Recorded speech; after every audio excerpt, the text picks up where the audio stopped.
call for Singapore's family justice system to adopt therapeutic justice, or TJ, a lens of care and a non-adversarial system that focuses on problem solving.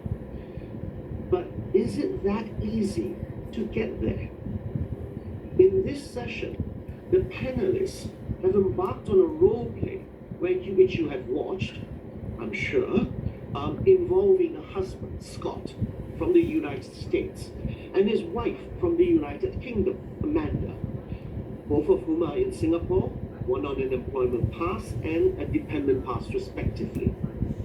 Scott and Amanda have been living in Singapore for 3 years and have a 6-year-old daughter, Antonia.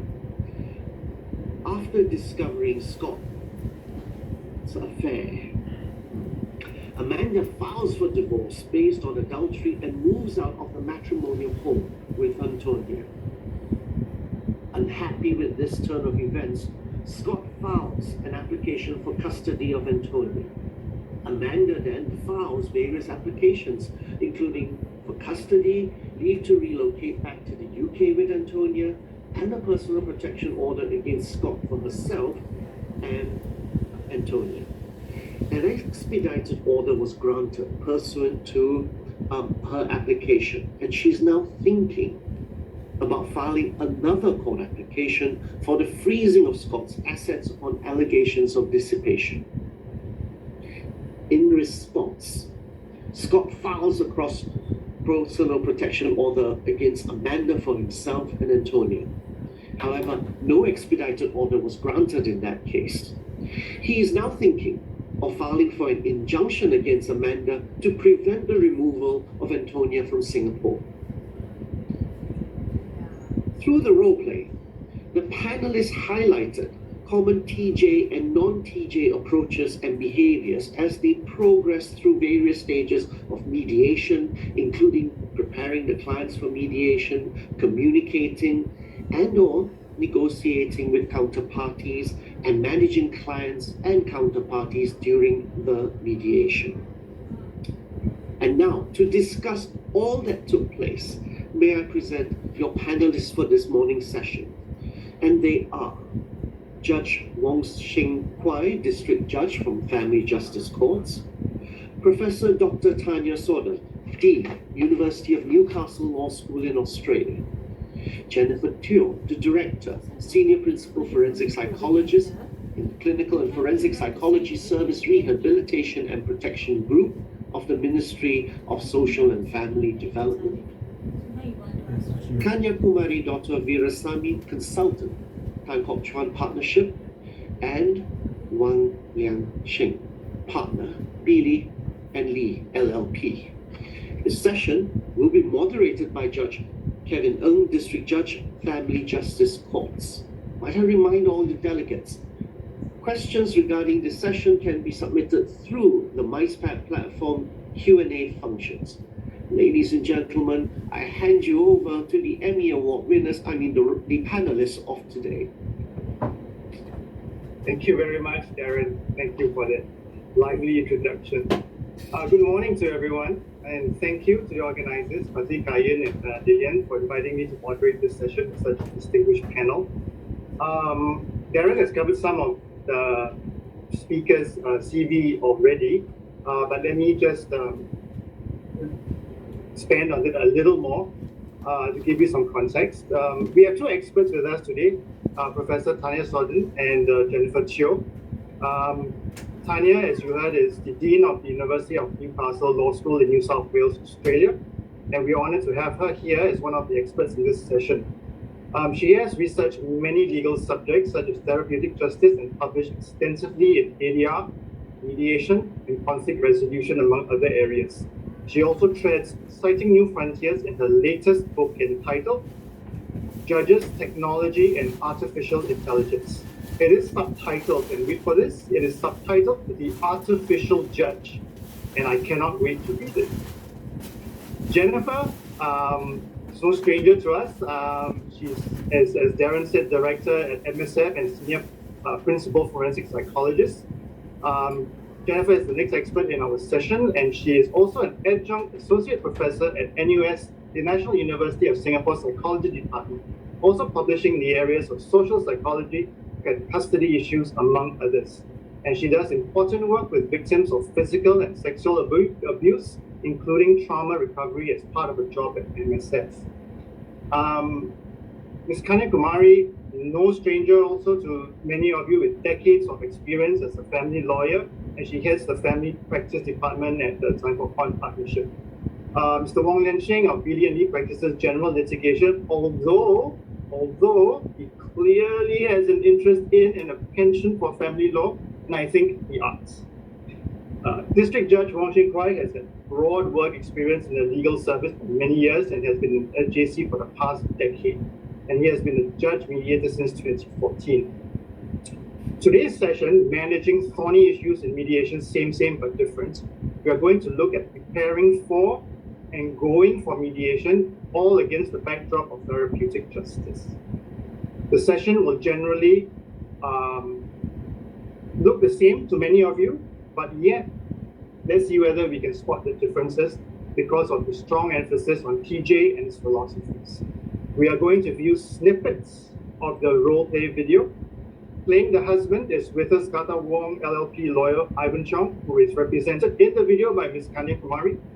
Playing the wife in the video is Hun Shumei of Drew and Napier LLC, represented by Mr. Wong Lian Sheng. And the court mediator is acted by District Judge Wong Sheng Kwai, not so much me acting, but doing real life stuff. To all the role players, you did a fabulous job playing your roles. Thank you very much. We will pause at each snippet, and the experts and the panelists will comment on specific areas they wish to highlight. This would include how the therapeutic justice approach could be carried out outside of the courts, in the pre-mediation process, and during the conduct of the mediation. Also, how this emphasis on TJ could be integrated into the legal practice for the benefit of families that you are representing, while at the same time balancing the economic needs of your own livelihoods and your own families. With a renewed focus now on how we could use a more therapeutic approach in helping divorcing couples and their children, how then, as Minister Edwin Tong mentioned yesterday, can we help the family lawyers be that bridge between law and justice and strengthen its foundations? PJ Ong this morning touched on the Family Therapeutic Justice Certification Program run by the SAL, and that is now what is open for registration if your interest is piqued. That is one of the ways we can strengthen those foundations. Now, let's turn to Tanya first for her opening. Tanya? Thank you very much, Judge. I'm very, very pleased to be here today and delighted to be part of, I think, what is a really interesting conference. As part of the background, I've also been involved in the certification scheme and have prepared some videos which talk more about lessons that lawyers can obtain in part from the collaborative lawyering environment and also the mediation environment. I think it's really fascinating about how you create a better or a non-antagonistic environment in a mediation setting. Because inevitably, as we all know, some mediations can be conducted in an adversarial way. And at times, lawyers will continue to wear the adversarial and gladiatorial suits that they've worn throughout their practice. Now, in my view, and I suppose I've been a mediator as well for about 30 years, many lawyers can change the way in which they engage. And they do that by really working hard in terms of their negotiation strategies and making sure that they understand the difference between a constructive negotiation approach and a more competitive or even a compromissory approach. And they do that also, I think, by learning about how to communicate well with clients and how to also support clients so that they can make more rational decisions and hopefully can behave in an appropriate and non-adversarial manner. That, I think, is a real challenge for lawyers because it's easy for lawyers to default into a more adversarial way of operating, particularly if that's how a lot of their time in practice has been spent. However, with some work, it can be done, and I have seen some extraordinary changes amongst some lawyers who've decided to adopt a more if you like, therapeutic and collaborative approach, particularly in the family area. I've also been very fortunate in my career to have conducted research for, again, probably about 30 years, looking at how disputants consider what goes on within courts, what happens in a mediation, and also what happens in a negotiation environment. And I can tell you that from a client experience perspective, they will recommend you as a lawyer if in fact you know how to support them in a constructive way.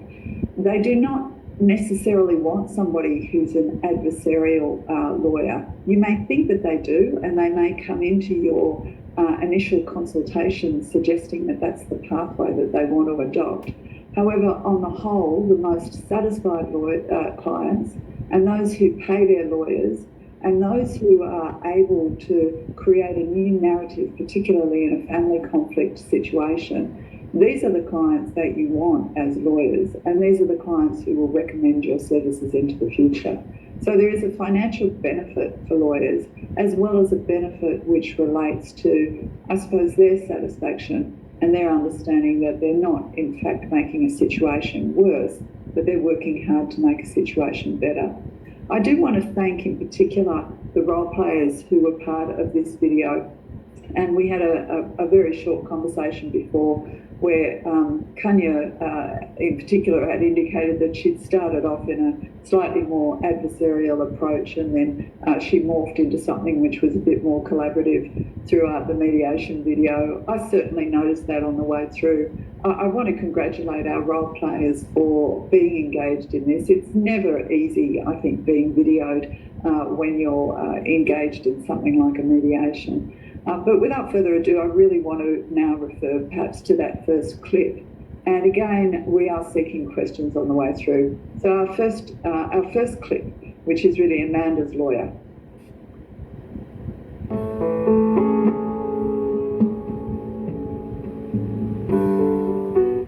Where it's confidential without prejudice, which means whatever offers you make at the mediation, it can't be used against you at the hearing if there's no settlement at the mediation. For mediation, feel free to speak your mind. Feel free to let the judge mediator know what your concerns are. I will. Because I think parties are trying to find a way to resolve this without having to go through the court process. And for this matter, you know that we do have quite a number of applications. There are cross PPO applications. There's the issue of relocation. There's also the issue of Antonia and what's happening to her, as well as financial matters for you. Because when we last spoke, you were quite concerned about your financial security. I am so worried. I'm worried that he will cut off my credit card at any time. I'm afraid that there's no orders in place about maintenance. You know, can you imagine walking into a shop, trying to buy a handbag, and worried that your credit card will be declined? It's very stressful. Okay. So maybe Okay, so there's quite a lot that's picked up in that first video clip that we've shown you, and I do encourage everybody to have a look at the full video if you have a chance. It's there's lots of opportunities to view things, I think, that are interesting.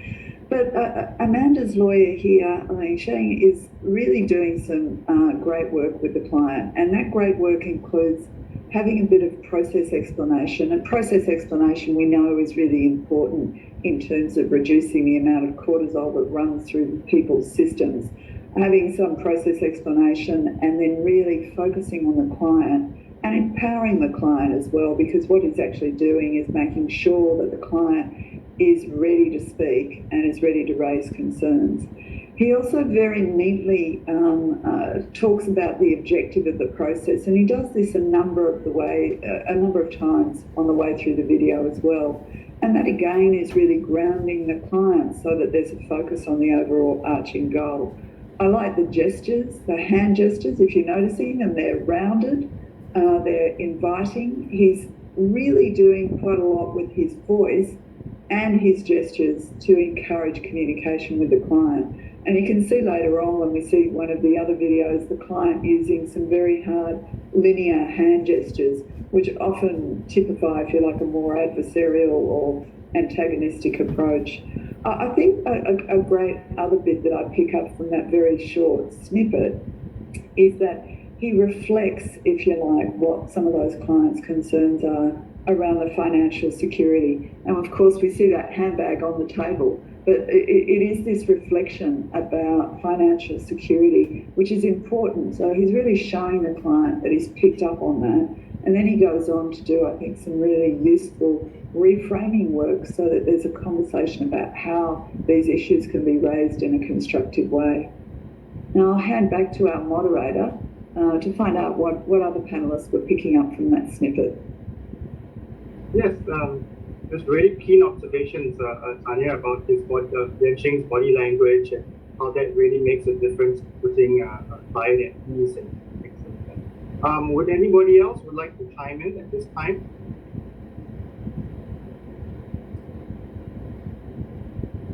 Maybe Jennifer, I could ask you, as a mental health expert, is there a difference in the way that a lawyer behaves and speaks to his client and prepares his client prior to any court session, be it a mediation or a trial, and how the client could subsequently react and respond during the court process because of the way that the lawyer prepared him or her?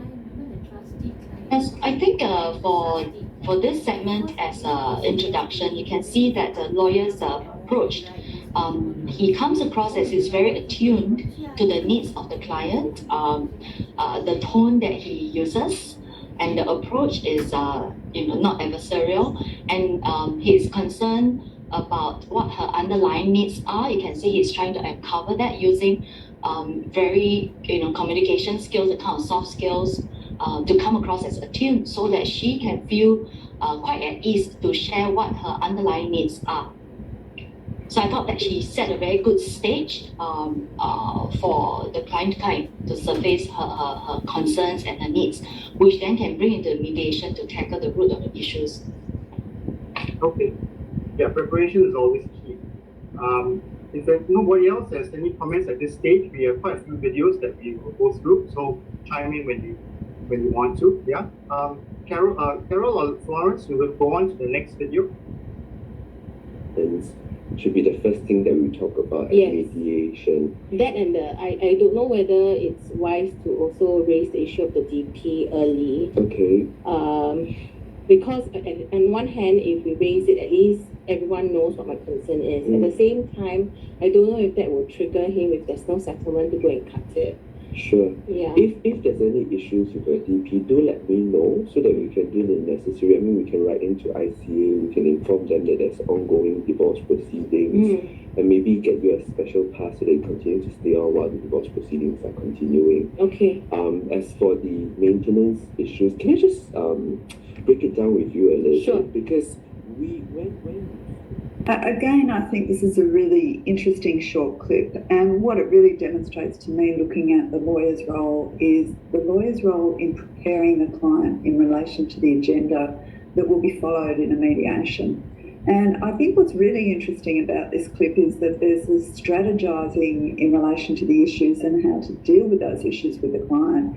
And that strategizing is so important, again, because the client really feels then a sense of ownership about what's going to happen in the mediation. But not only that, it increases the likelihood that the mediation is going to be successful. In a sense, it's almost like a bit of a rehearsal for a mediation in a way where the client is engaged and ready to have a constructive conversation. I'll just see if anybody else has any comments as well and pass you back to the moderator. Yeah, thanks. Mediation, you have something you wanted to? I thought, as a lawyer in a family practice, it was important to, in applying the soft skills, to understand the role that the lawyer is in when we are taking a client in a pre-mediation kind of instructions-taking stage. There are times where we play an empathetic role, but there are also times where the lawyer has to be rather instructive and give certain information to the client to assuage her.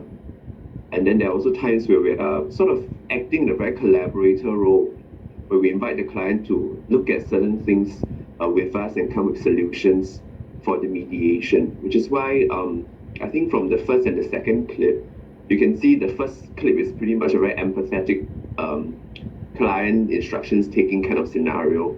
But once we moved on, we went into a little bit more collaborative in the sense that I invite her to talk about, the breakdown of the maintenance, to share with me about her expenses, rather than taking it in a very instructive manner.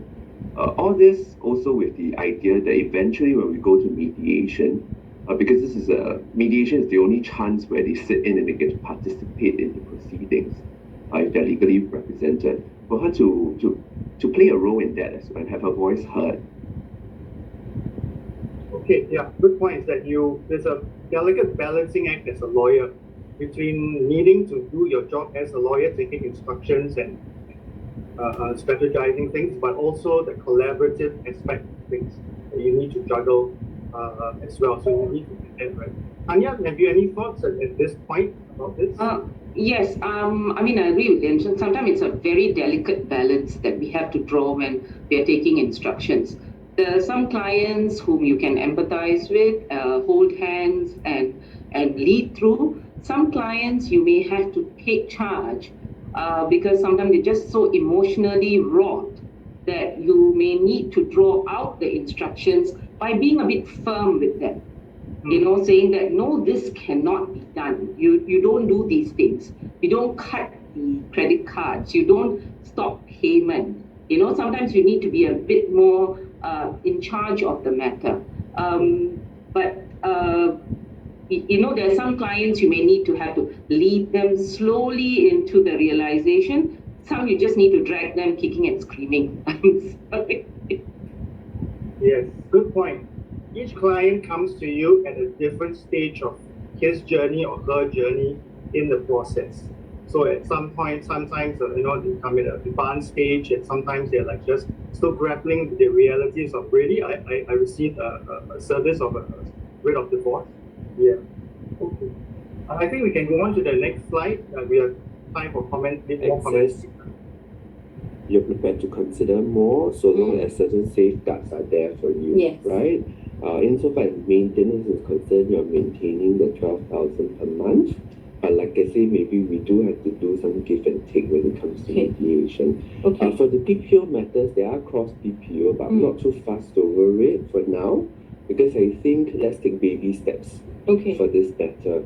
Sure. If we can have some form of agreement at mediation, whether it's interim or for final ancillary matters, it's a step moving forward. Okay. Every agreement you arrive at is basically helping to restructure your family in a more positive manner. Okay. Do you have any other questions for me?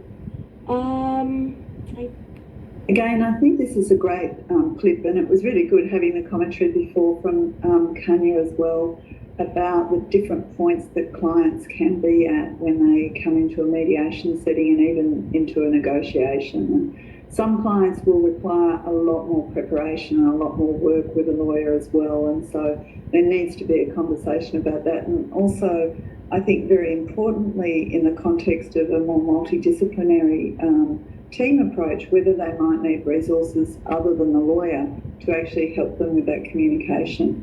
But I think in the context of Ling Sheng's involvement with this bit, there's a couple of things that he does here to prepare the client that I think are really useful. One of them is he does this great summary of the client's perspective that you see just at the beginning, where he really does this lovely summary to bring everything back for the client.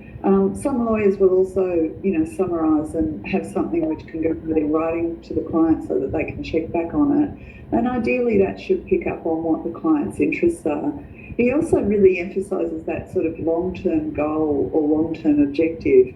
And when he's getting the client ready, I love the way he talks about taking baby steps, and that it doesn't necessarily have to be something where it's an all or nothing process. And when he mentions that, I think that's quite a useful piece, because he also brings that into steps to move forward. And he frames all of this in terms of a very positive approach.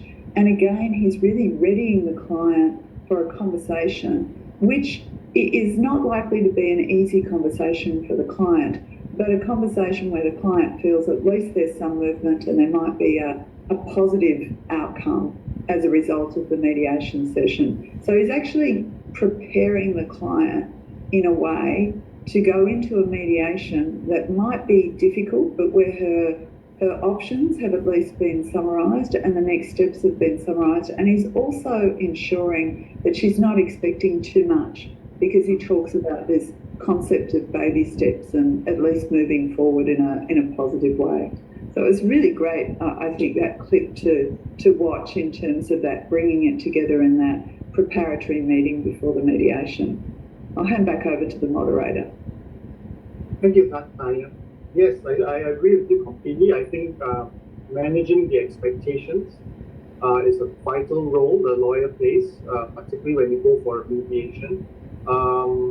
Taking baby steps in interim agreements as opposed to, say, a final absolute order is one way to take those steps forward, particularly if the other party isn't so prepared to agree on things.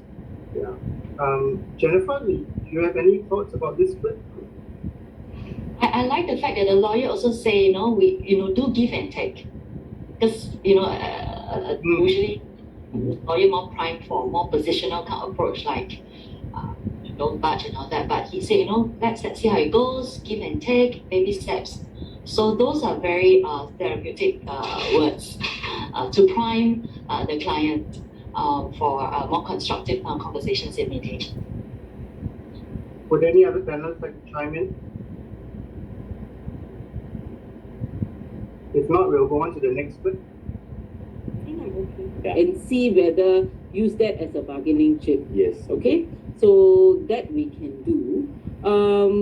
Now, with regard to the mediation, I think our strategy will be not to give in anything until we have something on the access and the relocation and the PPO. All right. Yeah. Okay. So if she says, I'm not prepared to give you access, then you just walk away.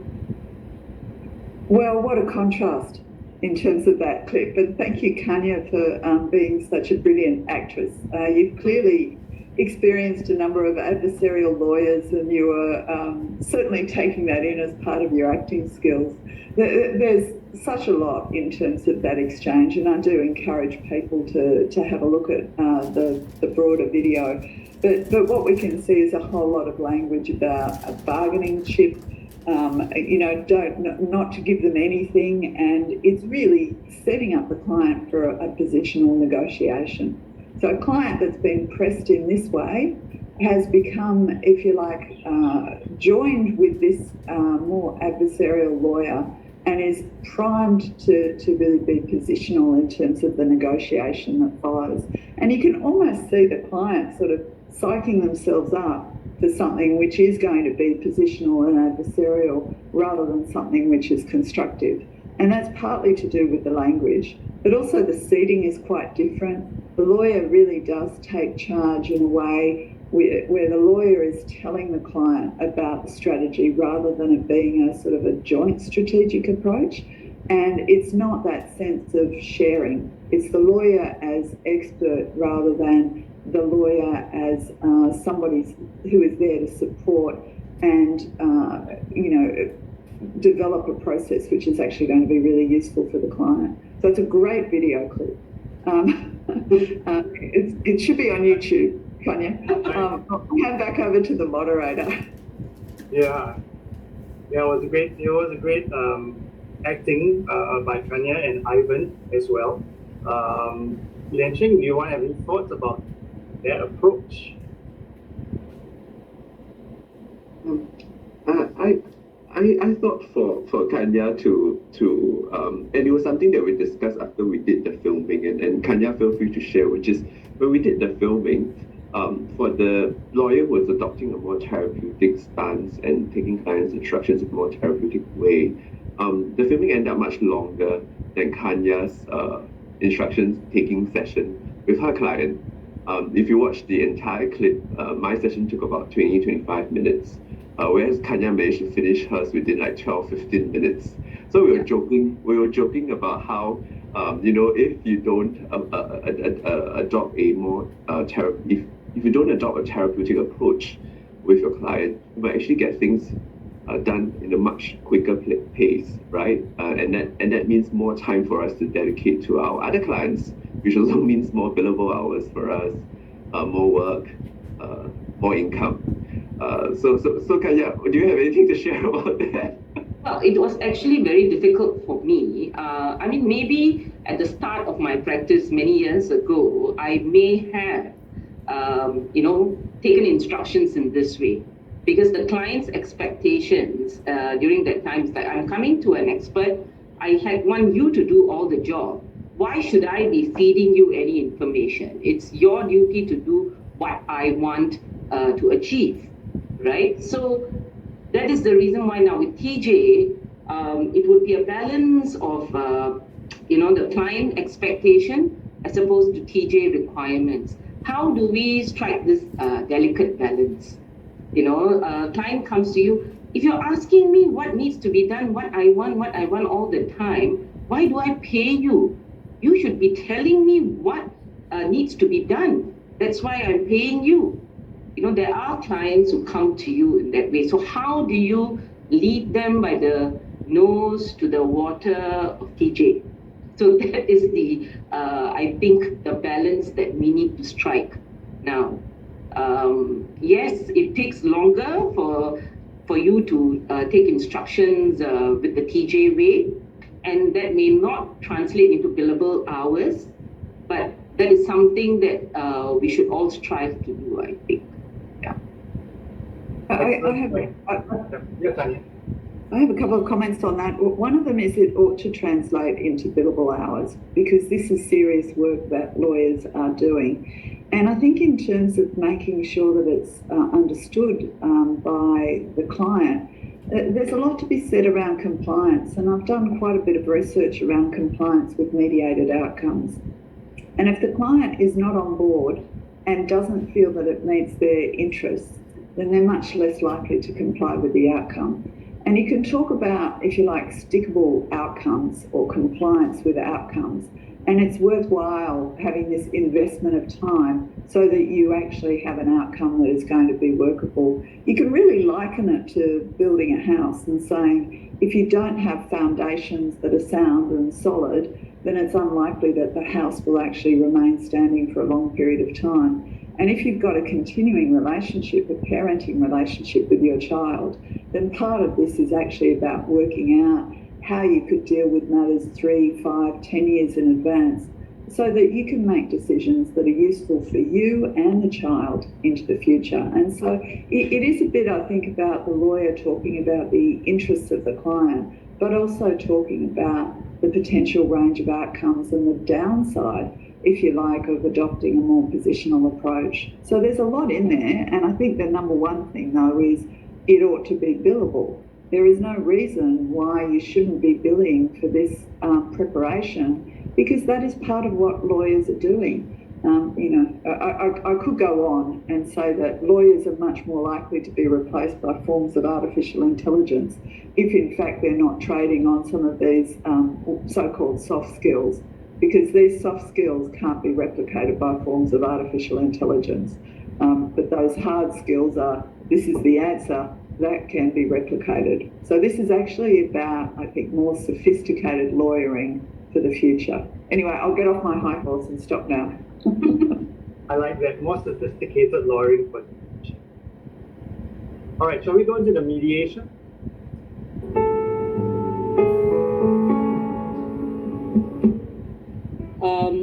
Fiona, we had a lot of difficulty, even I had a bit of difficulty persuading my client to attend this mediation, because he felt that his wife's position was too entrenched and she was not, giving in any of the issues. And when he saw the proposal, it just, sort of like made him certain that she is not going to budge on the major issues. And one of the major issues is the access to the child. She has effectively alienated the child and has been gatekeeping, and he has not had any quality time, if any time at all, with the child. So the husband's position, Yona, is that unless there is some give on the excess, he is not prepared to go out with, prepared to go on with this mediation. I mean, that's my instructions, and I have been, I'm putting it across to Your Honor. That's something that is not very helpful at this juncture, because we are very at the very outset, and I just got. I have to laugh at the judge coming in there and saying that's not very helpful, because it's not very helpful, and it's interesting to find out why it's not very helpful, because there's quite a lot that goes on in that scene. Again, you've got language in there that is, or sometimes what's called in the mediation world, othering language. In that, certainly Scott's lawyer, so Kanya, refers to my client and his wife rather than saying Scott and Amanda. So she doesn't actually use their names. It's sort of a depersonalising technique that they talk quite a lot about in collaborative lawyering. And her language is really interesting because she actually uses language, like she uses the word budge. She is clearly positional in her language. She talks about alienating the child, which is bound to have an impact on Amanda, in that what she's really accusing Amanda of is poor parenting. And she's not remotely tentative in terms of the way that she raises any of these things. Every single one of those comments could be reframed in a different way to produce a more constructive environment. So I'm totally with the judge when he says that's not very helpful, because it's really taking, if you like, the participants to a competitive negotiation rather than something which is more constructive. Thank you, Tanya. Shane, would you like to jump in with your thoughts on that scene? We can't hear you. You can't hear me, is it? Okay, now we can. Now. Okay. Just give context to the before and after. Before that, I had given a spiel about TJ and gotten commitment from Ivan or Scott that he will participate in the mediation. And then the very next moment, Tanya then gave me the surprise. That's why the look of shock on my face. And also to tell you that actually everything was not quite prepared. We went with the flow. And I apologize that I looked kind of like a little unhappy at the beginning because I was quite taken by shock.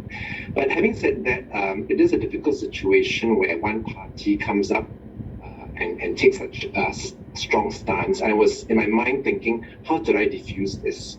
And so I went on to a breakout session with the lawyers alone to try and diffuse the situation. Okay, thank you, Shane. Yes. So it's good. There's realism in this. It wasn't all purely acting and totally scripted. So it's good to see the human emotions involved as well. I think that adds to this. Actually, we had no script. It was all improv. Right.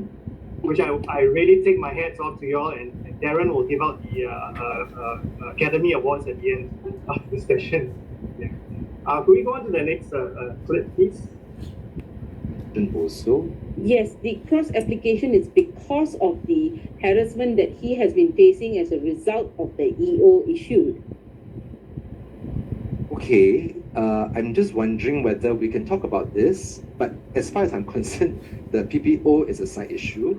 It's about behavior of parties, and we can actually come up with some suggestion on how we can keep the peace, so to speak, instead of escalating the matter, right? So I've not heard from Mr. Wang yet. Lianxing, what do you think are the core issues that we can discuss? Yes, Jonah. For me, my client, there are two core issues that we'll be looking at. One, in terms of maintenance. My client is a homemaker. She's largely dependent or solely dependent on her husband in terms of finances. The husband has been paying, but of course, there have been allegations of threat as well of cutting off the finances for her. Insofar as access is concerned, I spoke to my client prior to the mediation. She has concerns about the safety of the child owing to the behavior of her husband. But what she's prepared to consider is, of course, supervised access for a longer period of time, provided it's, for example, in a public space or if there is a helper around to make sure that things are okay. I think what has happened for the family is that the trust between the husband and wife, the father and mother, has broken down, and she just needs to have time for that trust to be built back again.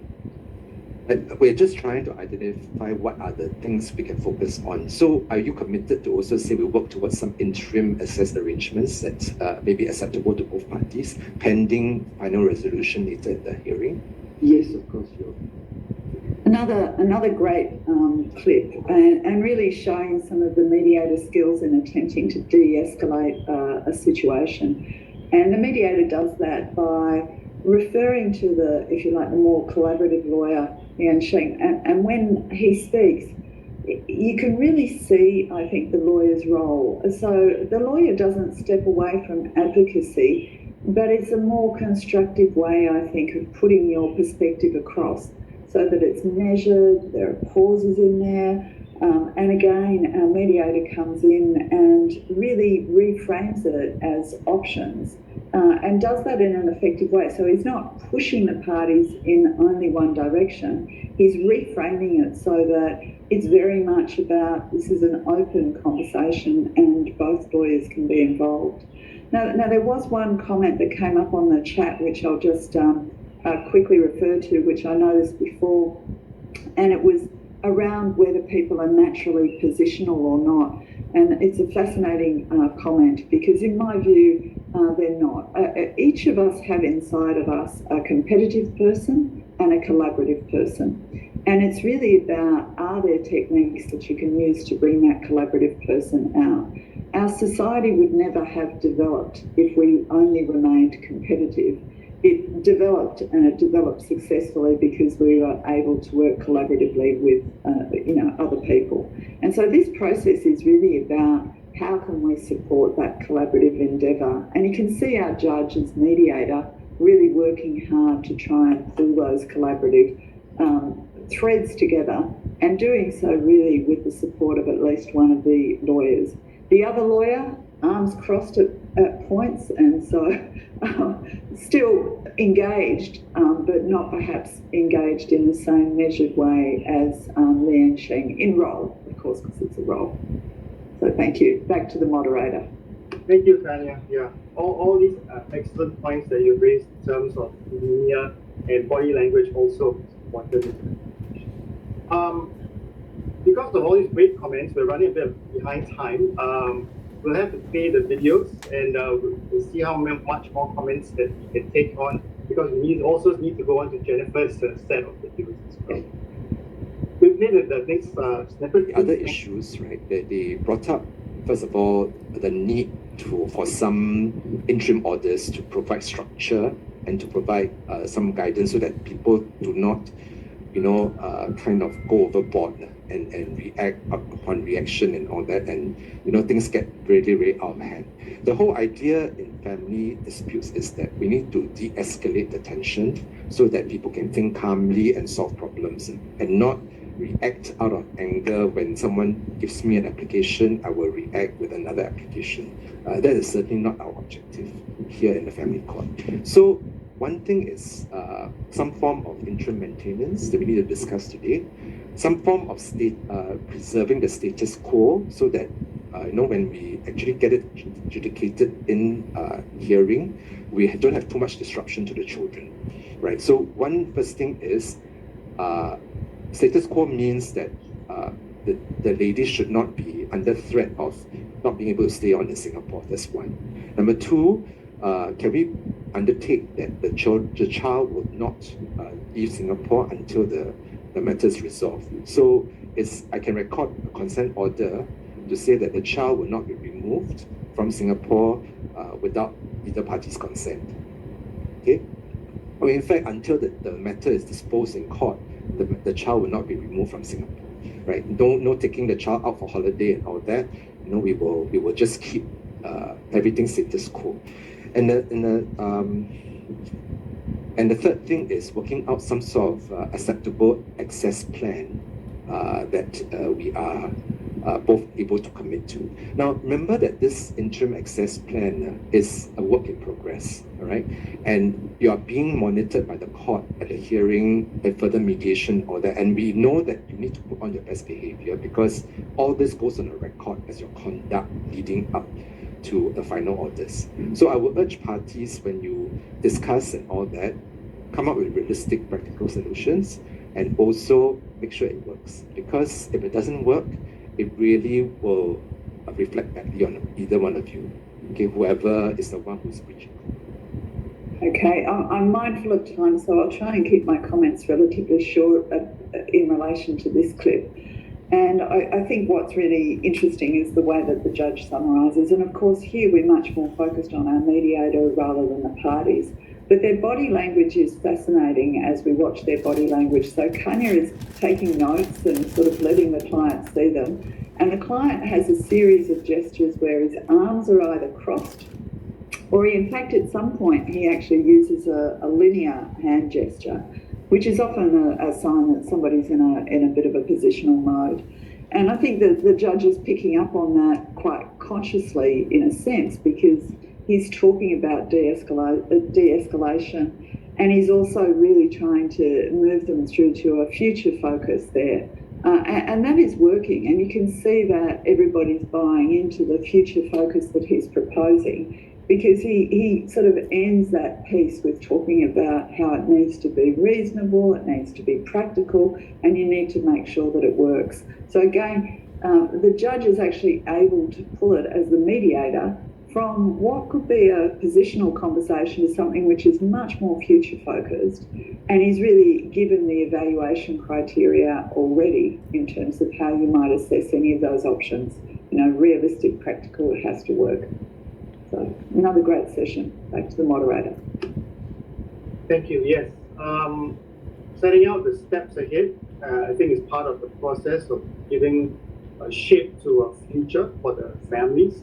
And that's always important for families to look something to look forward to. Would anybody want to chime in here at this point as well on this clip? Okay, can go on to the next one. Can go first in that sense. I'm perfectly happy for the court to decide on the PPO issues. I think one of really my main concerns is that Amanda has always been using the fact that she has this PPO and that she's got this expedited order in favor of herself and Tony against me, and she's using that to say that therefore, you know, I cannot be alone in that sense with my own daughter, with our daughter. And I think that's a very sore point. So you think that apart from just the conversation, it impacts on the decision whether your access to the child is allowed or not, is it? And yes, so because she's just using that, and she's saying that, you know, I'm a bad father in the sense I have a propensity to be violent in that sense. And she's saying that because of that, I can't even spend time alone with my daughter. So unless she's prepared to be reasonable about that, I'm not sure. Then I take back my point about it being low-lying fruit, because let's just talk about it in the context of the access then, because I think there are real issues there, and that's where we really can focus. Yes. All right, so is it okay if I break you up into private caucus? I think it's important that you also hear what I... Sure. I'm so sorry. Yes, can you please continue, Amanda? Okay, so if he wants me to stay on in Singapore, not only must he not agree not to revoke my DP, but he must also agree to maintain me, and that should also be status quo, right? So I think it's also important. That's why. Again, I don't want to jump into Jennifer's time because I'm also very interested to hear what Jennifer's got to say. And I think I've got one very short clip after this that I thought might be useful for commentary amongst all of the panellists. But there's quite a lot in here.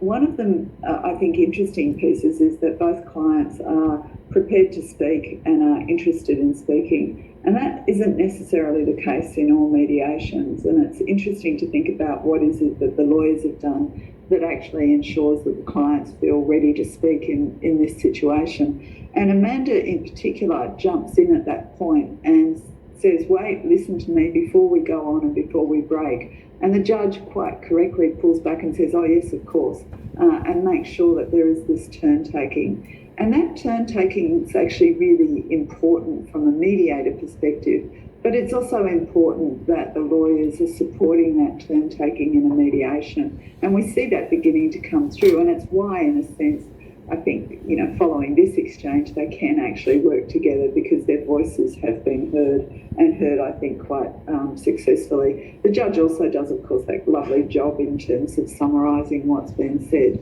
and that, again, is useful. But we see Scott with his arms folded here as soon as Amanda starts to talk. So he's clearly in a particular place and hasn't necessarily made much progress in terms of how he is seeing Amanda. I don't think he's seeing her still as a person at this point in the mediation, or indeed at any point on the way through, although there are glimpses. Now, I don't know if we should go to my clip or we should just go to Jennifer's clips now, Kevin, because I don't want to take up again too much of the time. So I'm not sure what you prefer to do. Okay. Maybe I'll just get a comment from this clip, and then we'll go over to Jennifer's clip. Tanya, do you have any thoughts about this one? No. No, sorry. Yeah. Okay. I think Jennifer's clip also is mainly focused on the mediation, so we'll have some time there as well. Yeah. Yeah. Okay. Thank you, Tanya, for all your wonderful insights and your in-depth analysis of the pre-mediation and the mediation sessions. Jennifer, we'll come to you now for your overview before we go into your clips. Okay. Thanks, Kevin. Just let me share my slide.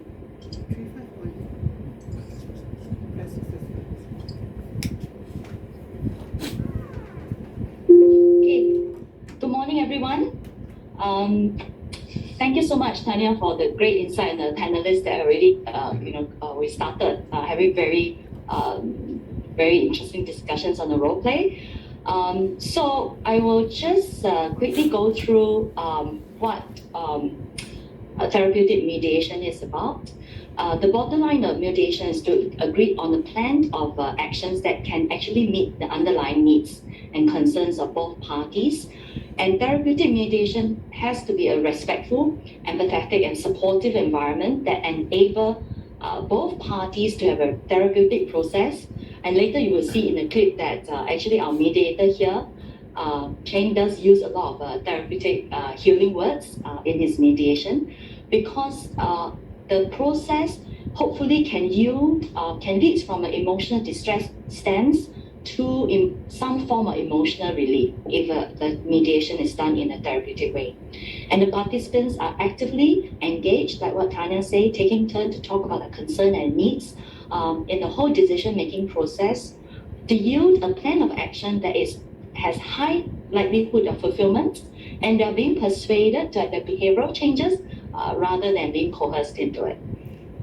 So the micro skills in the social science literature that can be weaved into the mediation so that the mediation approach can be more therapeutic. Here I will cover 4 very quickly. And later when we see the clips, I will give comments on which are the areas that the micro skills can be used or have been used in the process. First is affirming. Here, the participants are seen as a person of worth for us to validate, for the mediator to validate their positive traits, the things that they just said, their actions. And this is to help to validate the person as well as to reduce defensiveness and to facilitate behavioral change. And when we affirm, we have to be very specific of what are we affirming, the particular things that the participant has said, as well as it has to be genuine. Second, reflection. The reflection means we use our active listening and we provide feedback in the same language or use some of the words that the participants have said. This is to convey that we have heard, as a mediator, you have heard the participant about their concern and you convey your empathy, and therefore the participant felt that, hey, what I've shared has been heard, they feel understood, they feel validated, and it also kind of broadcasts and create awareness to the participants' own emotions. And the participant will feel that my concern is being elevated and some emphasis has been given to what they have said. So this is what we call reflection. The third, you have seen just now in the clips that the mediator, Shane, used quite a lot, and reframing is a very powerful tool. As psychologists, a lot of social scientists, we use that in a lot of sessions in order to kind of gain a therapeutic gain and to have a therapeutic outcome. So what it means here is slightly different from reflection. Here, you are able to hear the underlying participants' concern, things that you capture the meaning of what has been said in a positive way. So here you can introduce more positive underlying motives for the seemingly negative behavior.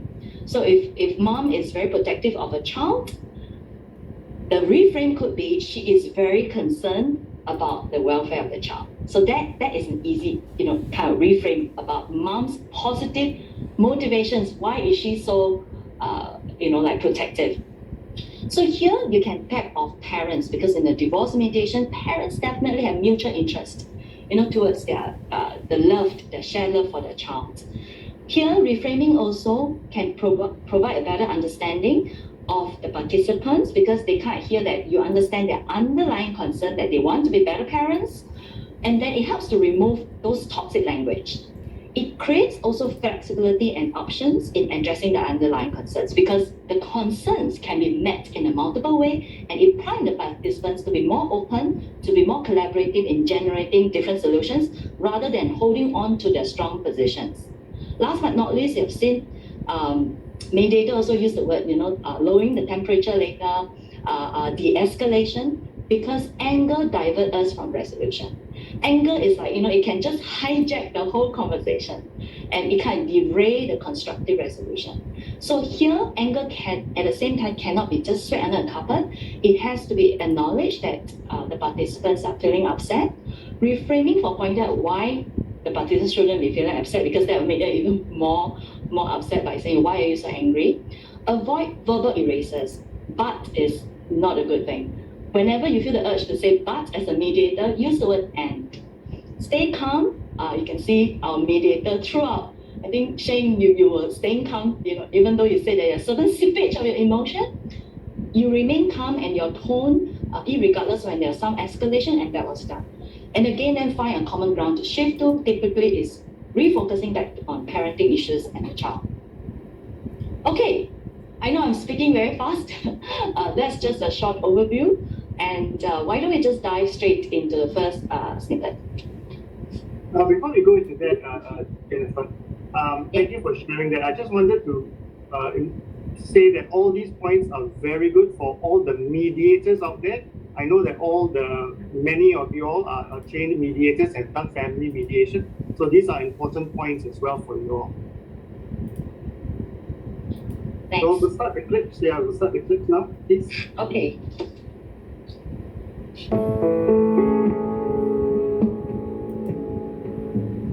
And work with us here. My job as a district judge doing mediation, I'm not going to, decide one way or the other and hear arguments and so stuff like that. It's a different approach.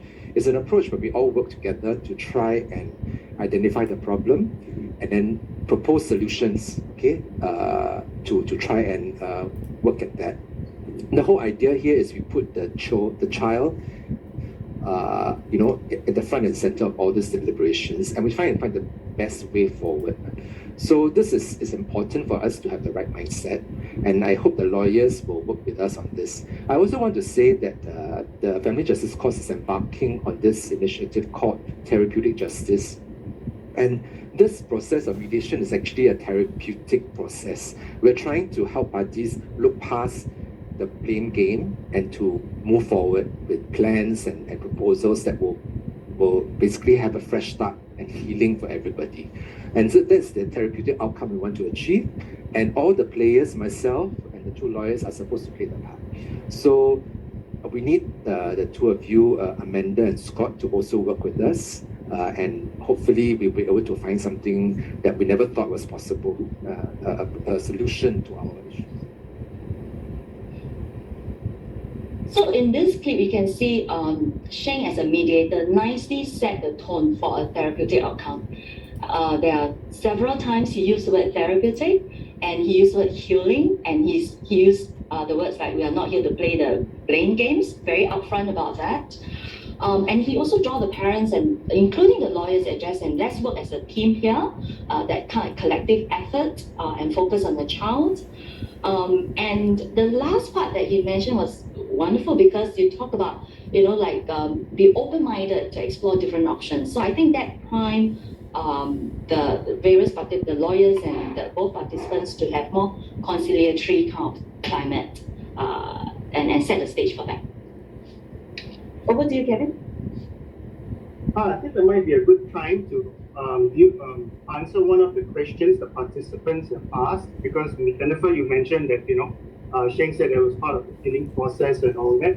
One of the participants says that putting a label of therapeutic justice gives litigants the expectation and hope that the process itself will give them some healing, which is a tall order for the judicial system to deliver. After all, the healing happens within the participants, and the participant here who wrote this message asked perhaps we could reframe it to something along the lines of, how could we help you move forward towards a new and less distressing time in your life? Or how can we help you transition to overcome this difficult time in your life? What do you think of this suggestion, Jennifer? I think we are on the same page in terms of when we say therapeutic. I think every single ounce of the legal process helps. Recovery after a divorce, as we all can see, the families, the children all struggle with the process, and family justice court is part of the journey. So every ounce of having some therapeutic and healing process, and if we are not talking about total healing, total 100% therapeutic process, because the parents may need to see their counselors, talk to the psychologists for further healing. And I do agree that the expectation here is not to expect the family court justice system or the mediation system to provide 100% healing. But when between a toxic word, if I have to use a toxic word as a mediator or as a lawyer versus using a more healing words, which is focusing on the best interest of the child, highlighting, the parents are willing to work together, strength-based, I will choose the positive. And that doesn't take a lot of effort. Like what Tanya has said, we are not built to be positional and adversarial as a creature to start out with. And we have a lot of times in other aspects of our work and family life, collaborations is important. So in the same spirit of that. So it's really kind of, the micro skills are not effortful, you can see. It's kind of adding on to the therapeutic outcome in the overall journey of our families who are going through divorce. Okay, thank you, Jennifer. We can go on to the next please. Okay, next snippet. We have put in a proposal for supervised access. My client wants to see some effort on the part of the husband, because really at the end of the day, this is a husband who has not been quite involved in I think I need to interject here.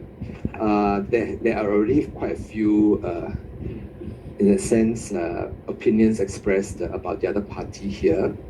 And in fact, there was almost an ultimatum issued by Ms. Kanya and the client that, unless certain demands are met, they're not even willing to negotiate and mediate and continue with this mediation. And now there is something on your side of the story saying that, there's certain behavior parts of the gentleman that gave rise to your proposal of supervised access. I'm not really able to help you identify anything when, it is basically cross allegations right now about behavior. And I know that there are a lot of issues, but we need to explore further.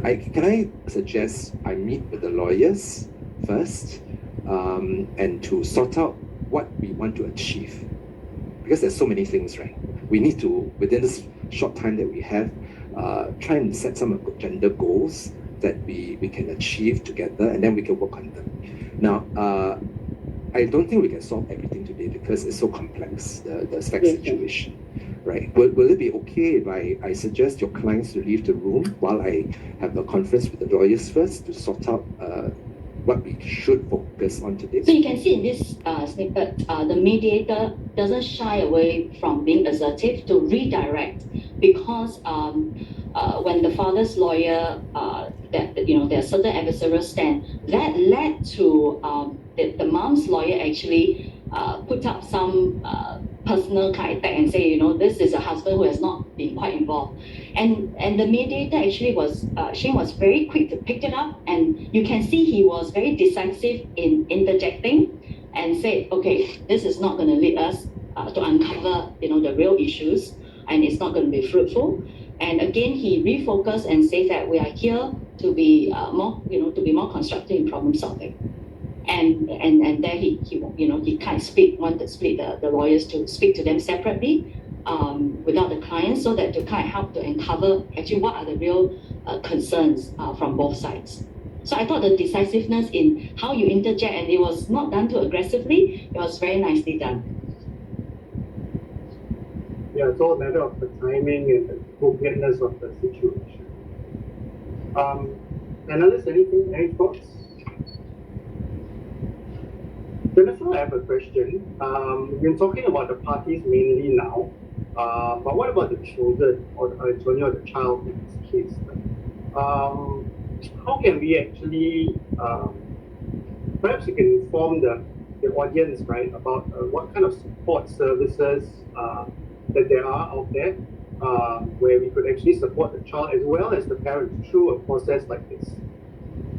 Yeah, so a lot of times, both our clinical experience and research has shown that children, no matter what parents told them upon parental divorce and separation, they tend to blame themselves. There's a certain level of internalizing.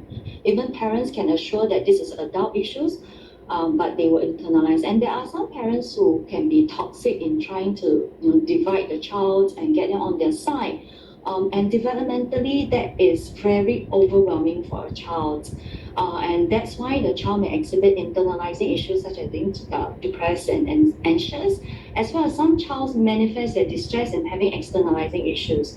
That's why in our ministry, we work very closely with FJCs as well as our social service agencies in providing programs for children. And we have Children in Between program, really kind of psychoeducation on the impact of divorce on children, as well as to kind of mitigate that internalizing, that informing them that this is not their fault. Parents, these are adult issues, and also teach them coping strategies, like how to deal with some of the emotional distress that may arise with what the feelings, clarification of feelings that they are experiencing. And for parents, the same, they may actually stop being parents, but they'll forever be, stop being husband and wife, but they forever be parents.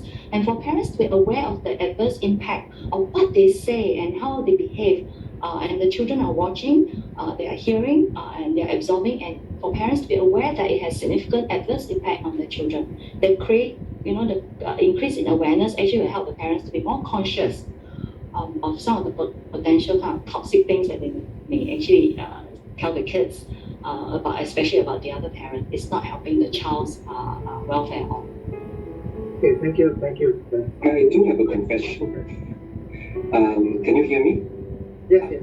I do have a confession to make, and that is, I think I didn't make full use of the therapeutic nature of mediation to fully explore this case because of the time constraints. You'll notice if you had watched the full video, a lot of times I kept saying that we're constrained by time. This is, I have the major disclaimer to say that is not the way we normally conduct mediations at our division in FJC. We do, for such a complicated case, allocate adequate time to talk through the issues. And I must say I skirted the issue of alienation and brainwashing and all that, which was repeatedly brought up by Kanya. In a real situation, I think we will dig deeper and we will address the underlying issues and really tease it out. And that's where I think I will bring up the issue of impact on the child and also suggest ways in which the couple can maybe de-escalate through counseling, through a DSSA counseling or even private counseling if they can afford it. And that would actually be a more complete way in which we'll deal with it. I mean, to answer the question about therapeutic justice being a very lofty aspiration. It is, but we work from a case-by-case basis, and we work with individuals. And as players, as actors, lawyers and judges and all that, every word we say, every technique we use and all that, if at the end of the session we bring some relief and we bring some reduction in stress and all that and point them to a way, that is therapeutic. And if we set up front that this is what we have the object to do and work together towards those outcomes, and at the end of it, we will review to see what progress we've made, I think that brings home the message on a case-by-case basis. And so Rome wasn't built in one day. We just lay a brick here and there just to make sure that we are all working on the same building. Okay, thank you very much for that. I just thought I would sort of confess. Well, we'll take in your confession. Thank you for your honesty. Thank you, priest. But yes, this whole process, this whole therapeutic journey is one step at a time. In fact, one baby step at a time towards a greater goal. It won't be perfect from the beginning, but we will hopefully get there one day. I think we might have time for just one more clip with some comments, and then I'll be asking for some closing comments and try and answer some of the other questions in the chat as well. So one more clip, please. Jennifer, he feels that she is sorry, can you choose and she is gatekeeping, and he doesn't feel fast forward it, is it? Yes, fast forward. I want to choose a clip, the second last clip. Sorry about that. Okay. Sorry, could Florence or Carol doing the hard work on that forward it to the correct clip? Hours in the morning, 4 or 5 hours. I'm willing to be flexible. I don't know whether that would be sufficient for him. I mean, it's important for him. He's asking for it to be a longer period for the weekend so that he is prepared to be the chauffeur. So whatever things you want to throw at him as part of ballet class or whatever it is, he will manage. So you have your freedom there to have your own thing on that weekend. So for here, the mom actually started to soften her stance, and as well as the dad too, in another clip. So mom say, "I'm willing to be flexible, and I don't know whether it is sufficient for him," referring to a former husband, and I mean it is important to him. So mom here was having the empathy, that kind of trying to understand where the former husband was coming from in terms of how access is important to him. So I thought in this juncture, it is quite a good opportunity for the mediator, for Shane, to actually reflect that and say that, it's great that you actually open to being flexible when it comes to access, and you understand that access is important to the father. So it's a good opportunity to sprinkle a little bit of the affirming and reflection of what she has said, instead of rushing and say that, oh, but the father is asking for a longer access. So that can be mentioned later, but I thought the affirming and the validation can quickly come in. So it then can enhance the mom's even greater level of cooperation. And then the dad can hear that, she is kind of trying to understand my positions, my needs, and that again can lead to a more cooperative problem solving. Great mediation tips. We will take that into account as well. Jennifer. All right, I think for the purposes of time, and I'm told about 2 minutes left, I'll go around the room. Tanya first, perhaps.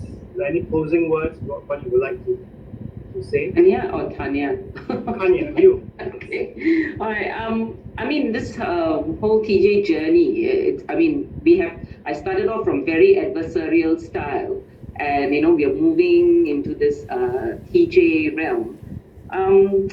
It is just that hopefully everybody who says they're practicing TJ does practice TJ, because there are a lot of lawyers who pay lip service to saying that they're practicing TJ, and then they're very positional when it comes to attending mediations or even handling divorce methods.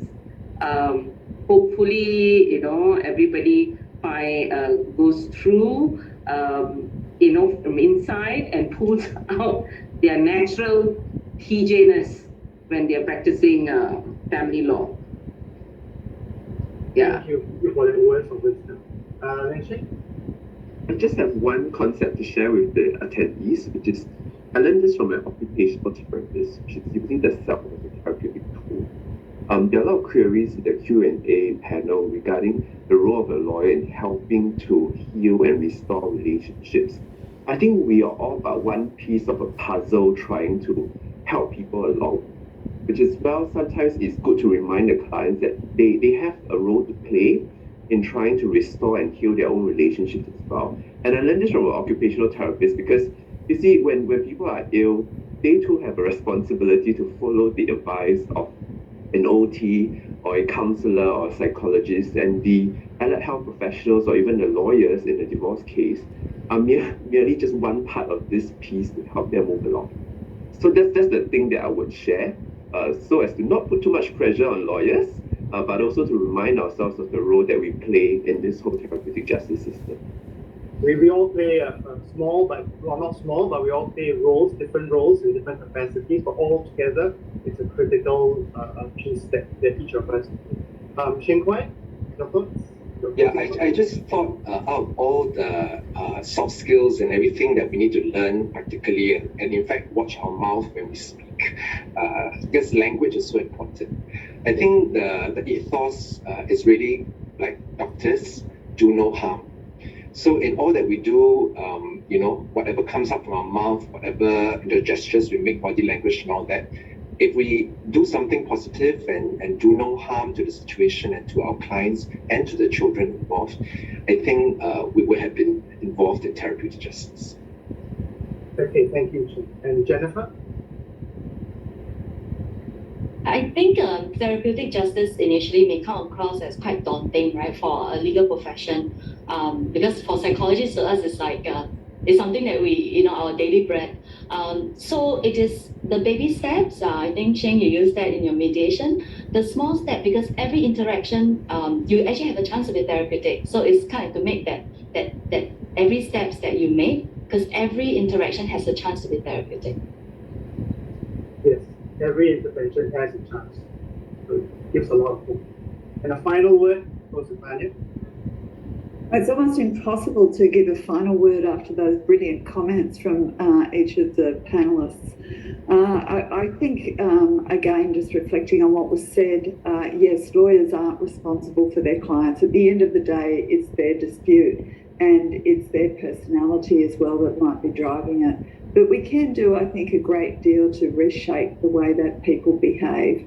And by not putting on our adversarial suits every morning in the way that Kanya was talking about, and by perhaps thinking, okay, my adversarial suit was what I used to wear to a family court mediation. Now I'm actually putting on a suit which is much more focused on keeping the parties and creating a narrative that's going to actually help them in the long run. And I also agree with Jennifer's comments about it being baby steps.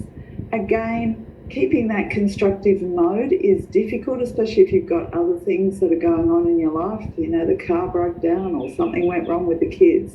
It's actually really hard to keep that constructive focus there. But that is a skill that all good lawyers have to learn over time, and I think many good lawyers do. And so I think looking at those lawyers who are really fantastic, who are patient, who are really good advocates, and who support their clients, and learning from them every day is a really good way to grow and develop your skills in this area.